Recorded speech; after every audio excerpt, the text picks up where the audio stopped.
for getting together another great group of people in this sort of process that people have been going through since August 2021 in deciding, as we're trying to do today, to reimagine ways forward, as well as understanding perhaps some of the reasons why things fell apart.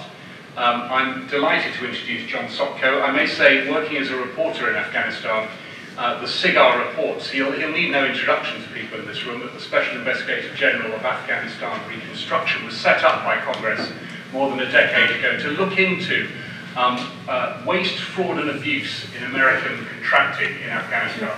And John has successfully put people behind bars for being involved in corruption, contractors who are involved in corruption.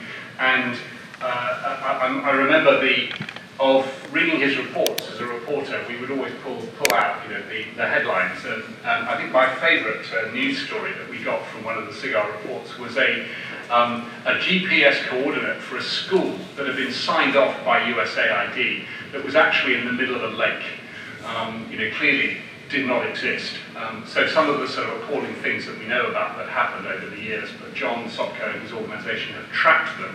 And I'm delighted just to introduce your first remarks, and then we'll have a Q&A and open it up to the floor afterwards. John.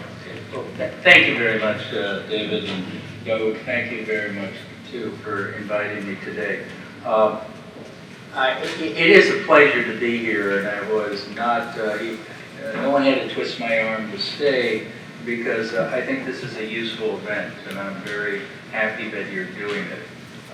As you well know, I've spent the last, I think it's 11 years now, basically highlighting a lot of the problems in Afghanistan, and I don't want to dwell too much on that. You've seen our reports, and we actually summarized for all of you in this book.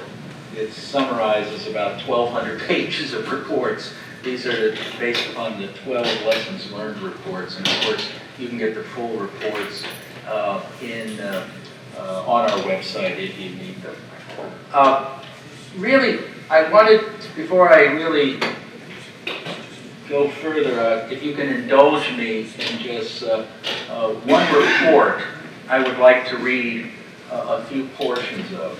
And I think you'll find this very interesting. And I quote, U.S. expectations of the time required to achieve effective results in Afghanistan were generally unrealistic and overambitious. Additional quote, the U.S. had too much confidence in the applicability of technical solutions to complex social and economic development problems, and too much confidence in the transferability of U.S. values and experience. And a continued quote, this overconfidence meant that too little attention was paid to local circumstances and values in the preparation and execution of the activities. The last quote I want to leave with you is, quote, the use of aid for short-term political objectives tended to distort sound economic rationale for development, which weakened the longer-term political interests of the United States, unquote. Now, as I read that to you, you may think, oh, well, this is from one of the SIGAR reports, maybe this one on why the Afghan government collapsed so suddenly. But that report actually is looked at and was commissioned by USAID to look at U.S. aid development from 1950 to 1979 in Afghanistan. That report was dated and issued in 1988. And as many of you realize, that report was very realistic for our assistance program prior to the Soviet Union invading, and very accurate for many of the findings we found. What I find so tragic in a way, and it is a tragedy, is that when we found that report, which was housed in a library in Kabul, we could not find one person from USAID, one person from our State Department, one person from the Department of Defense who had ever heard of the report, read the report, or incorporated any of the conclusions that was in that 1988 report. So the point I'd like to make is we don't learn lessons well, and we need to. And one of the reasons I'm here is I was speaking with one of the UK organizations that looks at oversight and development aid, ICAI is its initials, talking about their lessons learned report, and we're talking about our lessons learned report. And since then, I've spent quite a bit of time briefing members of Parliament as well as officials in the UK government, as well as a number of journalists and other think tanks about our lessons learned program. Because I think only if we learn the lessons will we improve development aid, and will, I think, improve our work with you and others in Afghanistan. That is one of the core lessons. The other core lesson I would like to talk about is we really did not, and by we I mean the United States government, and many of our allies did not understand Afghanistan. We did not understand the culture, the politics, and basically how it worked or didn't work. And that's a problem. We tended to view Afghanistan as homogeneous, as what was good for Kabul was good for Kandahar. And I think, and I fear, our view of the Taliban is very similar. We are mistakenly viewing that as a monolithic, homogeneous organization. And I think, and of course I defer to you who know more about Afghanistan, probably more about the Taliban than any other group, if that is accurate. And how we go forward, it's like somebody recently talked about engaging with the Taliban. And the question I had for that person is, engaging with whom? Which Taliban? The Emir? The cabinet officers in Kabul? That's an important question. That's a nuance that's very significant and has to be taken into consideration. Let me, I know we want to spend, I have a longer presentation, but I think because of the delays in getting started, because there was a rail strike and whatever, I really want to save time for the questioning, because I think that's more important. I stayed on, not just to attend this conference, but also to talk to many Afghans, because I always view my agency as we're only good because we try to listen before we talk. Many people talk first and think later. We try to reverse that a little bit. And the way we can think is listening to people such as yourself. So I've been spending some time with my good colleague Zafar, talking to various Afghan groups here over the last week, so it's very useful. We don't have a good feeling for what's going on in the country, like many Western donors and countries now, because of the Taliban position. But what I can tell you is that there is still a lot of interest in Afghanistan. Although some people in Washington don't want to mention the word Afghanistan ever again. And some people in Washington say, we are never going to do that again. And they definitely don't want to link the word Afghanistan with Ukraine. I would argue that if we don't think of what happened in Afghanistan, we run the risk of repeating similar mistakes in other countries around the world, and that's the gist of our reports. Now, my agency has been tasked by Congress, in particular the very powerful House Foreign Relations Committee, to look at humanitarian assistance in Afghanistan and how it is working. And particularly, is it being diverted from its intended purpose by the Taliban? That committee has also asked us to look at how the international organizations are operating in Afghanistan. We are hearing a lot of allegations and concerns about how the UN is operating in Afghanistan, about diversion, about control by the Taliban.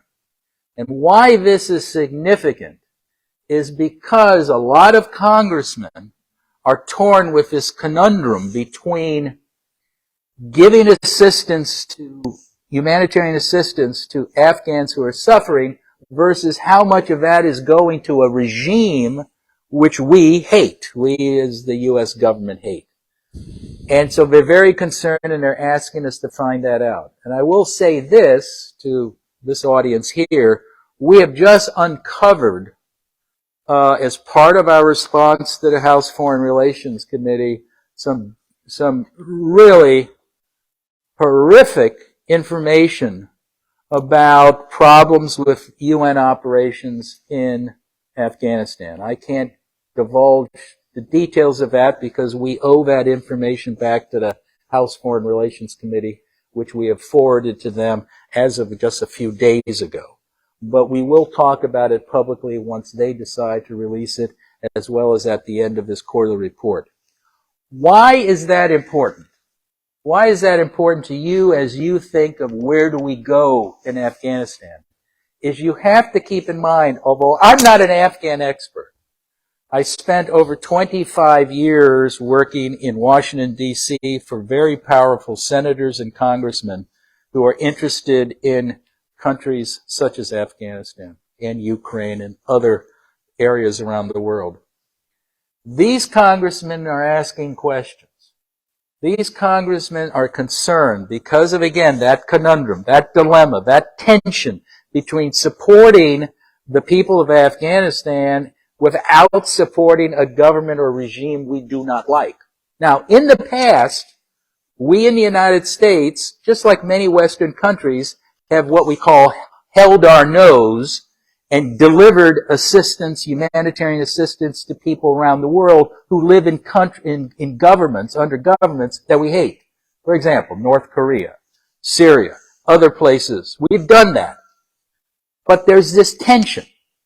And right now, in the House of Representatives, there is legislation that has passed. It still has to go to the Senate.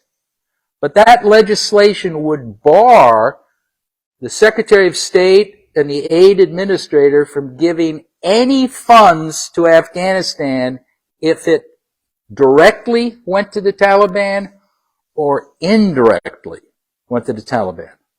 Now that's a serious implication. I'm not certain it's going to pass, and I don't take a position, as you know, as an IG, one way or the other. I don't do policy. I just report the facts. But I think you should be aware of that. So the development assistance is now, could be threatened by legislation like that. And again, it's a policy decision. I wanted you to know, as somebody who has spent too many years working in Washington, D.C., what's going on in Washington right now. So let me end with this, and I know the questions are important, and you probably have tons of them. I'll try to answer them as best as I can. My mission will not end until the amount of assistance to Afghanistan falls below $250 million per annum. Then we disappear. And I can assure you, as long as I'm head of SIGAR, we will do our job. We will report openly, independently, and honestly on what's going on in Afghanistan.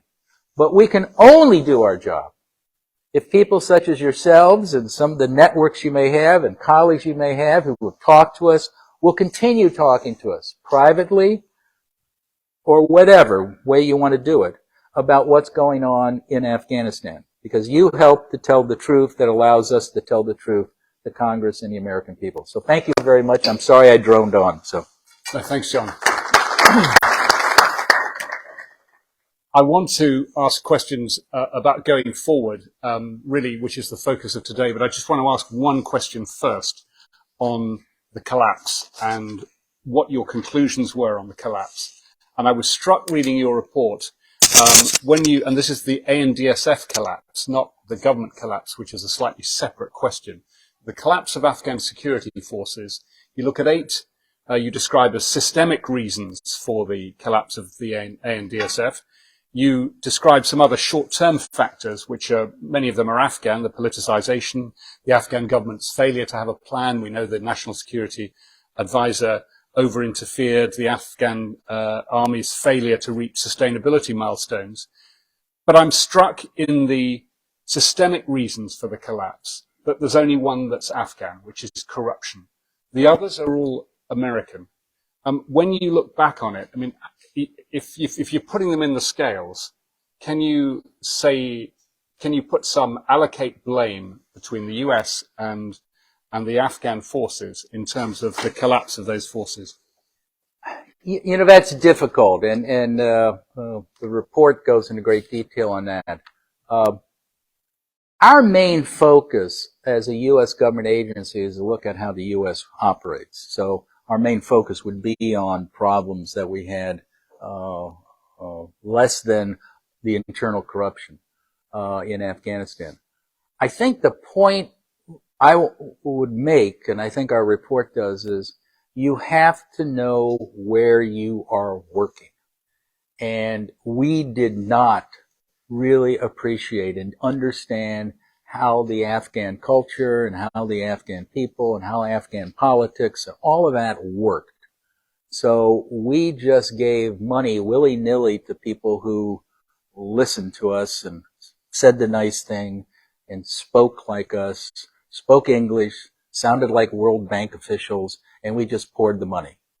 Not understanding that that person had a corrupt organization. So I would urge anybody who reads our reports to remember we're focusing more on how the West, namely the United States, operates in countries like Afghanistan or Ukraine or anywhere. So that's the relevance, really, of it. Do you think that's still happening? I mean, is there any evidence that that's changed, given the factors you described, that you have far fewer people in the country? America has dispersed $2.1 billion since the fall of the Republic into Afghanistan in humanitarian and other aid.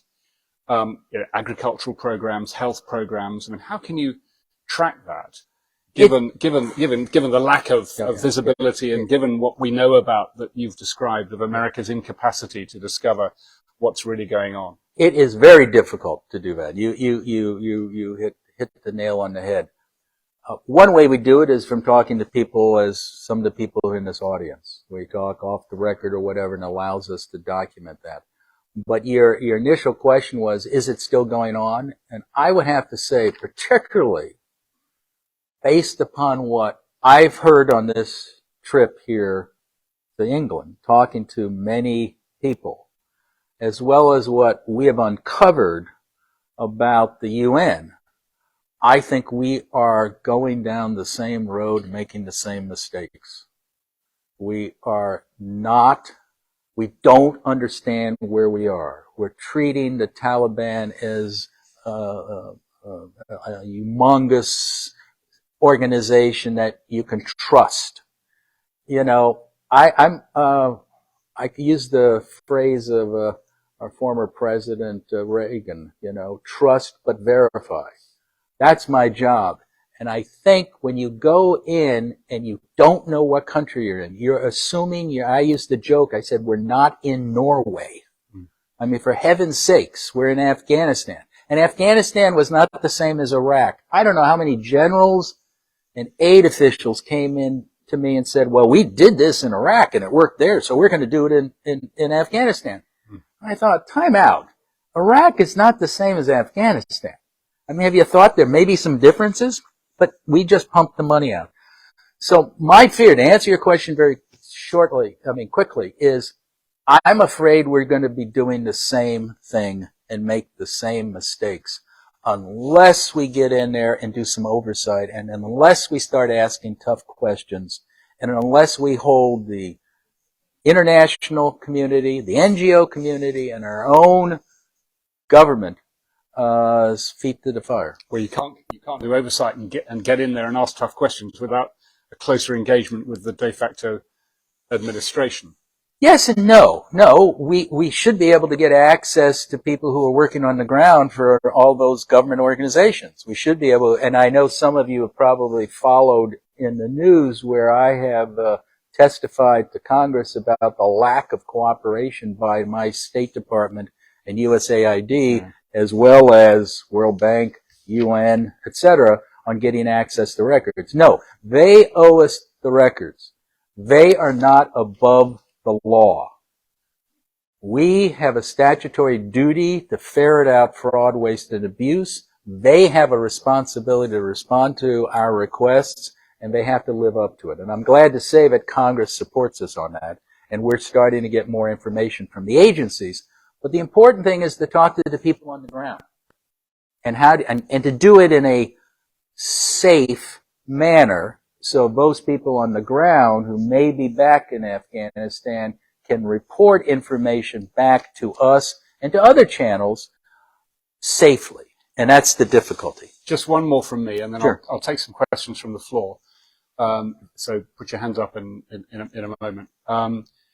John, I mean, you mentioned horrific information about the UN, and I understand your requirement to report first to Congress before you go public. I mean, can you characterize the kind of thing you're talking about? I mean, we know that the UN has these enormous challenges working legally because their women can't work since the beginning of this year. But is it connected with that, or could you characterize what sort of information you're talking about when you describe horrific information? Well, let me just paraphrase from one report. And it says, according to multiple UN officials across different agencies, the Taliban have effectively infiltrated and influenced most UN-managed assistance programming through a combination of factors. To me, that is devastating. Again, whoever wrote this report said, according to multiple UN officials, and these are people on the ground, that Taliban have effectively infiltrated and influenced most UN-managed assistance programs. Now, I don't know about you, but that causes concern to me as an auditor and an investigator, and as someone who's been tasked by Congress to tell them how good are our controls, how good are the UN's controls. Now, you may ask me, why do I care about the UN? Well, number one, we're basically relying on the UN because we can't send US people on to run these programs. Number two, over 30% of the UN budget comes from United States taxpayers. I don't know how many UK taxpayers pay for the UN, but I think every donor has a right to know how the UN spends their taxpayers' money. Now, I'm an accountant, in a way, putting on my little eye shades and watching at this, but this is important. That, to me, tells me we have a serious problem with the UN. And they are a major partner in working to try to help Afghan people. So that's my concern. Tamim, I don't know if we have a microphone. Do we have a microphone? That was fine. If not, we can hear. Good to see you again, John. Last time we met was at the NATO HQ. Oh, that's right. John Monson, another listener to our conference. So, good to meet you. A word of caution and one question. A word of caution is, I think, because of the environment of crackdown on NGOs and their agencies, and what I would say global proliferation or diversion of aid, you should be careful not to describe the Afghan population of aid. The UN is doing a bad job. That does not in any way mean because we have to be. It's not the first time we've been here. In the 1990s, it was the same thing. Remember, that NGOs delivery and maybe that model is something question. It's really about the corrupt officials who have been evacuated to European and US. A lot of them have found money to these places, now investing them in business. Is that something that comes in your opinion? Or is it something that the FBI notified? But these are significant. Two very good points. And I agree with you, and that's why I said this is a conundrum. How do you give help to Afghan people who need it without overly supporting a regime we don't trust or deal with? And that's a difficulty. I can't give you an answer on that other than to say, don't cut the aid, but make certain you have oversight rules, know where you are, so you create a program that is more protective of it. And you basically, if you can't protect the money, you're going to have to tell the Taliban or whoever's there, we're not doing it. Now, there have been a few instances where the UN and other NGOs have actually just said, we're not going to work with you anymore, and moved out of an area because mainly it was threats and intimidation. But they have done it. You have to do it. You have to condition it somehow. I just want to warn everyone that Congress is watching this and is very concerned about too much support going to an organization, an entity we don't like. I can't call it a government because we don't recognize the Taliban as a government. Your second question, I'm sorry, did I? It's about corruption, and there are plenty of Afghan government officials who went abroad, who got foreign accounts. Are you pursuing those? Yes, we are. And I think in our last quarterly report, in my testimony before Congress, I talked about we have a new initiative, and we actually have been very productive in working with our Treasury Department and other financial entities in tracking some of this money. Can we expect prosecutions? I hope so. I don't know. Following the money is an easy phrase to say, follow the money. Okay, I have to prove it in a court of law, to 12 veneermen as to, can we prove that this money was stolen? The difficulty in Afghanistan was, and as I told one of the people in the audience, we had an Afghan First program where we encouraged Afghan businessmen to work. Once the money went from the Afghan government to the Afghan businessmen, if there was a bribe or corruption, I lost all jurisdiction. We also had a problem. We had no extradition treaty with Afghanistan, so we couldn't extradite. We couldn't get witnesses, so it's very difficult. I don't mean that as an excuse, but it's very difficult to do that. The other thing, there's easy ways to hide money coming out of Afghanistan, as we found. But we are following as best as we can, and we're working with other law enforcement agencies, such as the FBI. Michael.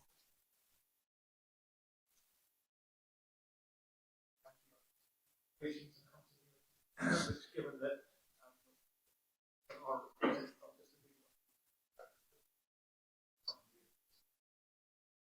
and I would put it, observe that somebody who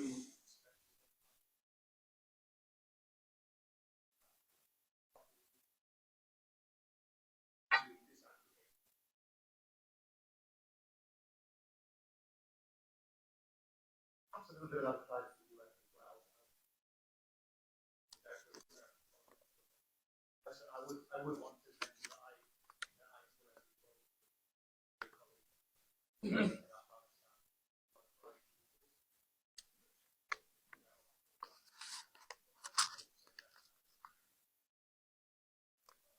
I wanted to ask, have you had a sense since the early days of the Taliban takeover that there was a certain impetus at the top level of the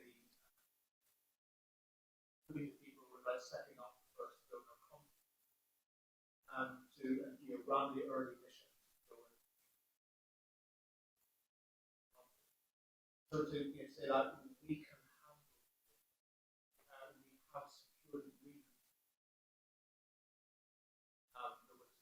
bizarre letter that none of the Taliban really talked to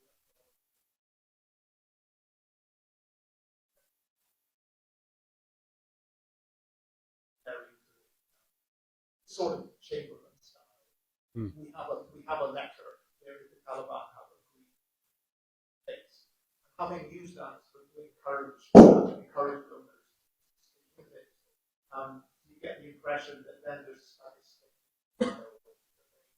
the things that are going wrong, but that they're at the top level. They're okay. We can have a for me, it's quite striking that the people who are running programs must be aware of what you're talking about. Hey, how come you're the one? Well, It's a confirmation bias, isn't it? People believing what they want to believe. you're right about that. And just real quickly, I am aware that the UN is not one organization.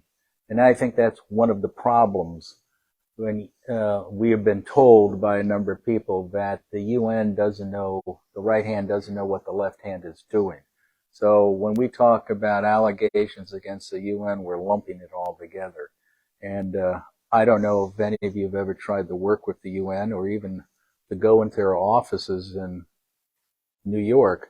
I mean, I thought the Defense Department was confusing, but UN, I have never understood how it works. And many good UN officials, senior officials, basically have told me over the last 12 years, I have a titular power here, but I have no control over anybody because nobody reports to me. So I find the UN organization is just a bizarre Byzantine structure. So let me just say that. And there are a lot of honest UN officials, and those are the ones who I think are talking. Why do we have to report it and not the UN itself? Well, I think this is a bias of organizations. I think there are internal constraints on being a whistleblower. You're viewed as a whistleblower if you speak truth to power. My job is to speak truth to power. And I don't mind doing that. I mean, I'm not well liked in the UN or in Washington, D.C., and I go back to what Harry Truman once said, if you want a friend in Washington, buy a dog. I mean, if you want to do a good job as an inspector general and you want a friend, buy a dog. And, but that's my job. I think there should be more people speaking the truth in agencies, but I also understand the great pressure they are under because they will be demoted. They will be fired. They will be ostracized. And it's not just the UN, it's any bureaucracy, So I understand that, so I don't hold it against them. Thank you, John. My name is Nizam. I have two specific questions. One, regarding the collapse. The role of Salman al-Azhar. Do you think if it was someone else, the result would have been different? That was one question. Second, we always talk in the past 20 years about when it comes to UN agencies, they were the least effective organization by spending aid. But right now, they're given everything openly without asking or without. As per some information that we received, the bank which is handling that money, 40 million every week, they're charging 13%. It's not verified by anyone. If that is the truth, that is 5 million out of 40 million. And then 7%, of course, is general charge and then international organizations. Other thing besides that, new NGOs are only allowed for Taliban or Taliban support. They're not allowing that. So that's means any support is going towards NGOs that's either directly Taliban or they're related to Taliban. The last point is still the United States paying the counterinsurgency money to Taliban and counter On that last question, I don't believe, and I can't really speak for that, on the counterinsurgency money going to Taliban or anybody. Counter-narcotics money, there is still, and you'll see in our latest quarterly report, I think there is still a little bit of counter-narcotics money USAID is spending. But it's not on eradication. I think it's more on health issues. But the quarterly report would be more accurate. As for the issues you raised about aid effectiveness, development effectiveness, or however, and the UN, I am aware of those allegations, and we're trying to confirm that. The 13%. Also, we're trying to confirm for Congress what exchange rate is being used, because that in itself can significantly affect the amount of aid actually going out to the needy Afghans on the other side. And I am aware of the fact that the Taliban are authorizing new NGOs, but they're Taliban NGOs. So they actually, I think, have authorized a woman's NGO, basically to say why Western views on women are wrong. So that NGO is cleared.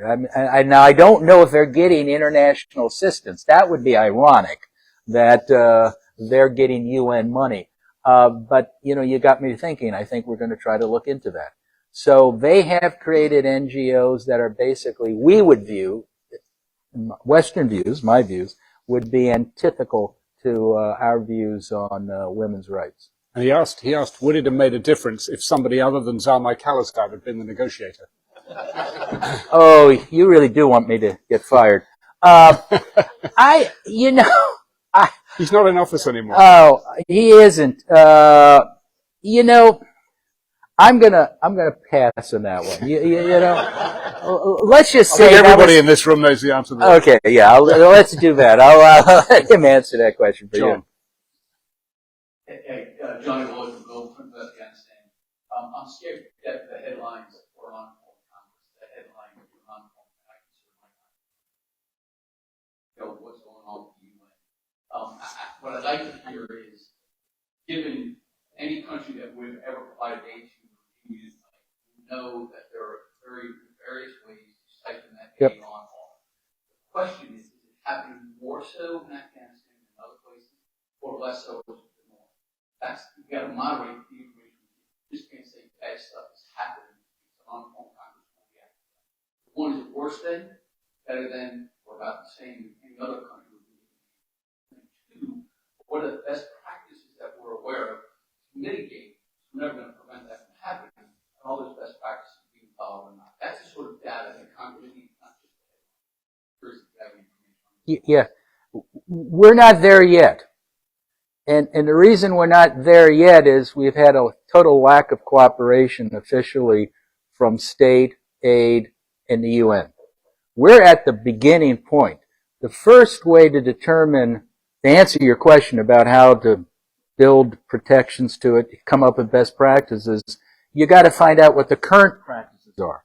And, with the exception of some very good news reporters who have dug up some information, there's very little information officially coming to us. It's starting to now because Congress has basically told state and aid, you will cooperate with Afghanistan, with SIGAR.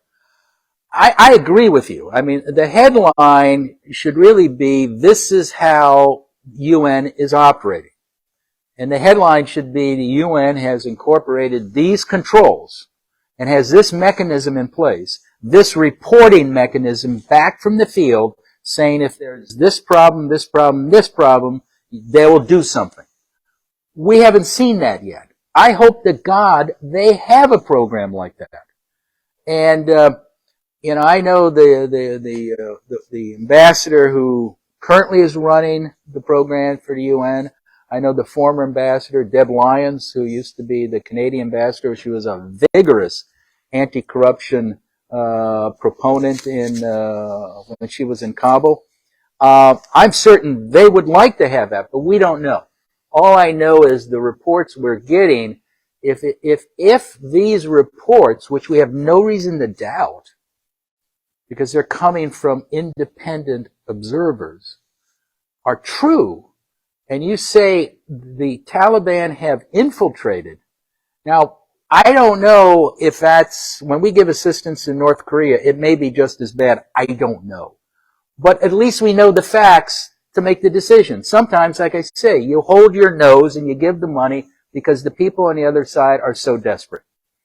But I can't tell you the facts. That's what Congress has asked me. I testified, and Congress asked me, well, how much money is going to the Taliban? I said, I don't know. I can't tell you today how much money is going to the Taliban. Yeah. To moderate that, well, you go to them no matter what.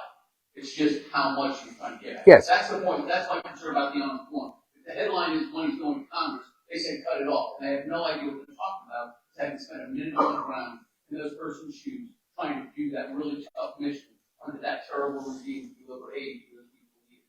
So without that understanding, that clarity of how challenging that is my concern about the headline. That will stop the support. I agree wholeheartedly with you. The other thing is, most people don't understand that in every country we give development aid to, we pay taxes.